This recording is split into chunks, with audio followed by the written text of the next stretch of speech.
बिस्मिल्लाहिर्रहमानिर्रहीम। हम 8-14 को सोल्व करते हैं। इसमें inventory valuation periodic inventory system है, तो पीरियोडिक इन्वेंट्री सिस्टम के हिसाब से इसकी इन्वेंट्री वैल्यूएशन करनी है हमने। तो the inventory on the December 1st of the particular class of the merchandise of Aziz Corporation consisted of the 150 unit price at the cost of the ₹160। तो ये उसकी ओपनिंग बैलेंस है 150, उसके यूनिट्स दे दिए हैं, प्राइस उसकी है 160। Purchase during the month were the follow, उसने ये सारी परचेज की हैं।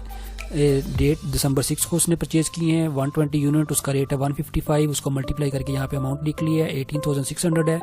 उसके बाद December 12 को उसने परचेज किए हैं यूनिट्स 150 के रेट के हिसाब से मल्टीप्लाई किया 22,500। फिर December 14 को परचेज किए 100 यूनिट्स हैं 165 के हिसाब से 60,500। फिर December 18 को 75 यूनिट्स है 170 के हिसाब से 12,750। उसके बाद December 23 को 130 यूनिट्स हैं 175 एंड 22,750। तो ये ओवरऑल उसके टोटल यूनिट्स उसने जो परचेज किए हैं 575। तो ये बैलेंस वाले यूनिट्स है 150 और उसकी जो टोटल कास्ट है 93,100, ये जो उसने परचेज किए हैं। तो अब एंड पे ये बता रहा है up to the December 31 all the inventory was sold, सारी इन्वेंट्री बिक गई है, सारी इन्वेंट्री सेल हो चुकी है at the rupees of the 250 के हिसाब से सारी इन्वेंट्री उसने सेल कर दी है per unit except the 320 units, 320 units के अलावा बाकी सारे यूनिट्स बेच दिए हैं उसने। तो अब इसके टोटल यूनिट्स कितने हैं 575 और ये 150 बैलेंस वाले। तो इसका मतलब उसने कितने यूनिट्स बेच दिए हम यहाँ पे चेक कर सकते हैं। इसने टोटल यूनिट्स कितने बेच दिए हैं 575 प्लस कर देंगे इसमें उसका बैलेंस 150,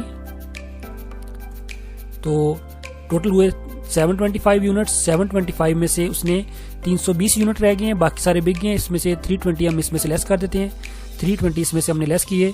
तो इसका मतलब है उसके यूनिट कितने सेल हुए 405 उसके यूनिट सेल हो चुके हैं और 320 यूनिट्स उसके यानी रिमेनिंग बाकी रह चुके हैं। तो ये इसके अलावा बाकी आगे इसका कैलकुलेशन क्या करनी है, compute the value of the closing inventory using the weighted average method, first in first out method, last in first out method के हिसाब से आपने इसकी क्लोजिंग इन्वेंट्री कैलकुलेट करें।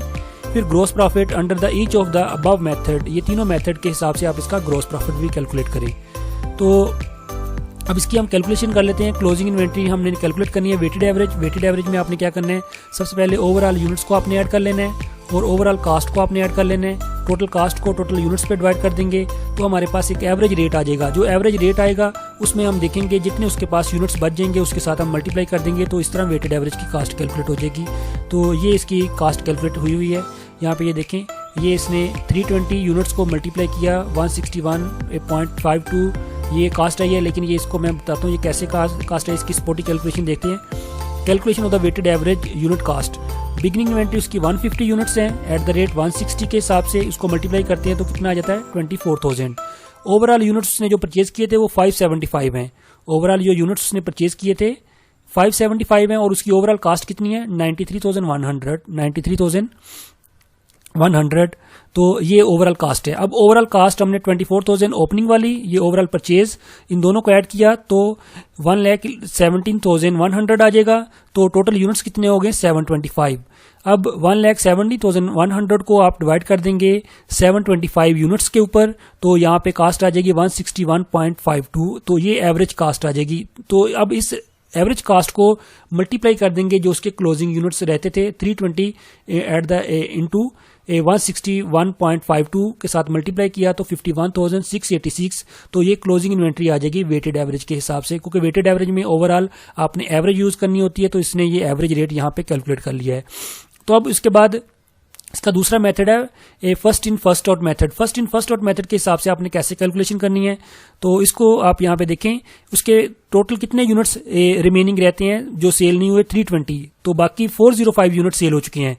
तो जो यूनिट्स रह चुकी हैं, तो वो ये मेथड कौन सा है, first in first out method. First in first out method में जब यूनिट सेल करने हैं तो जाहिर सी बात है, तो यूनिट इसके स्टार्ट से सेल होने शुरू हो गए, ये बैलेंस से, तो यहाँ पे फिर सेल होंगे, फिर यहाँ से सेल होंगे।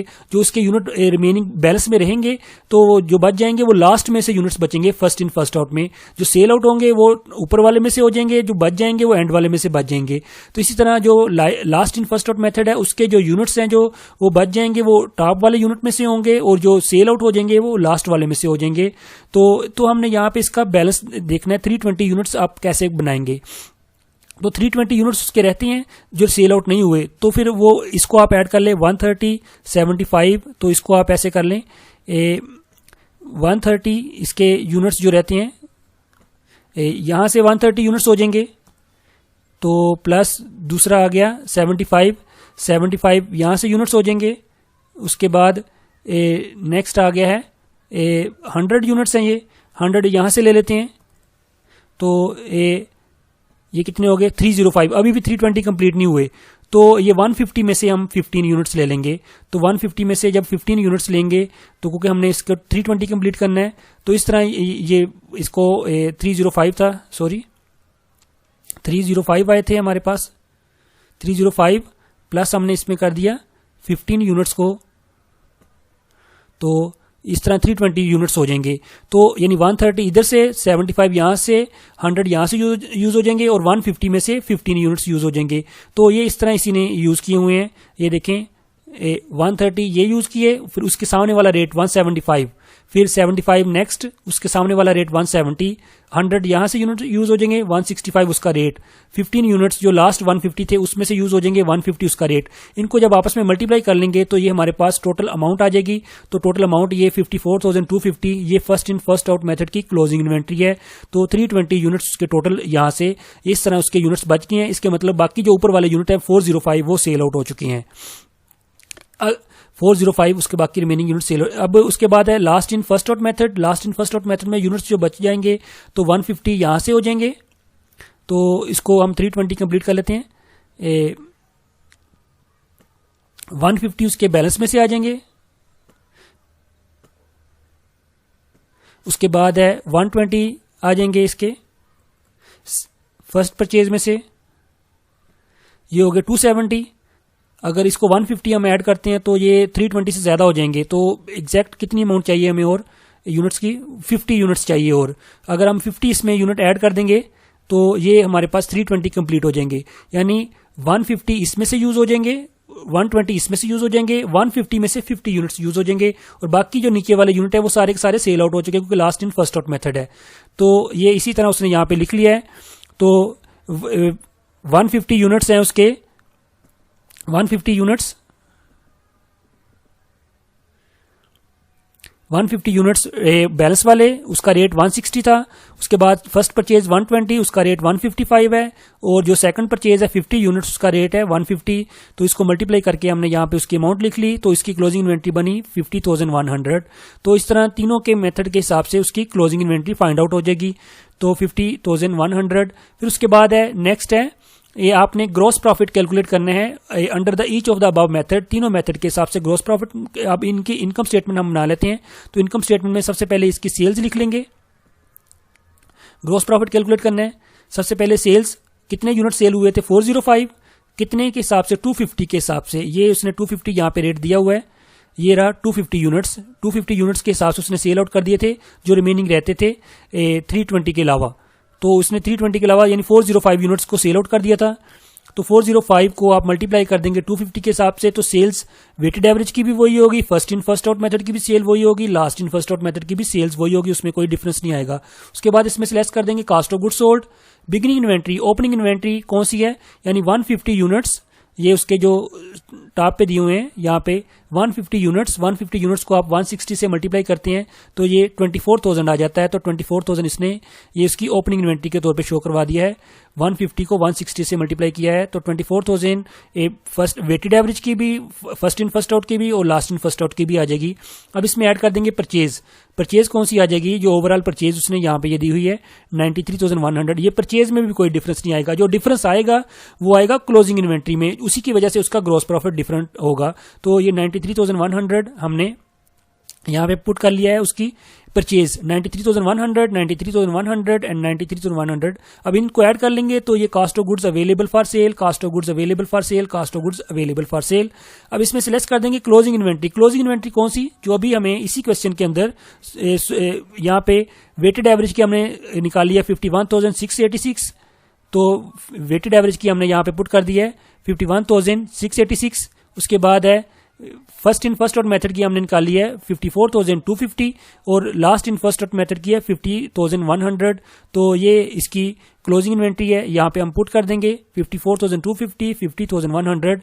अब ये cost of goods available for sale में से ये लेस करेंगे तो ये हमारे पास कास्ट ऑफ गुड्स सोल्ड आ जाएगा 65,444। इसका कास्ट ऑफ गुड्स सोल्ड आ गया 62,850। इसका कास्ट ऑफ गुड्स सोल्ड आ गया 67,000। अब ये कास्ट ऑफ गुड्स सोल्ड की जो ये अमाउंट आई है ये हम इसमें से लेस कर देंगे सेल में से, ये 101 में से 250 में से आप लेस कर देंगे ये कास्ट ऑफ गुड्स सोल्ड, तो आंसर आ जाएगा ग्रॉस प्रॉफिट। ये सेल्स है, सेल्स में से लेस कर देंगे ये कास्ट ऑफ गुड्स सोल्ड, तो ये पहले का ग्रॉस प्रॉफिट। ये फर्स्ट सेकंड की सेल जो है first in first out method की, उसमें से लेस कर देंगे cost of goods sold first in first out method का, तो इसका ग्रॉस प्रॉफिट आ जाएगा। उसके बाद है third last in first out method है, उसकी सेल में से हम लेस कर देंगे उसका कास्ट ऑफ गुड्स सोल्ड, तो उसका ग्रॉस प्रॉफिट आ जाएगा।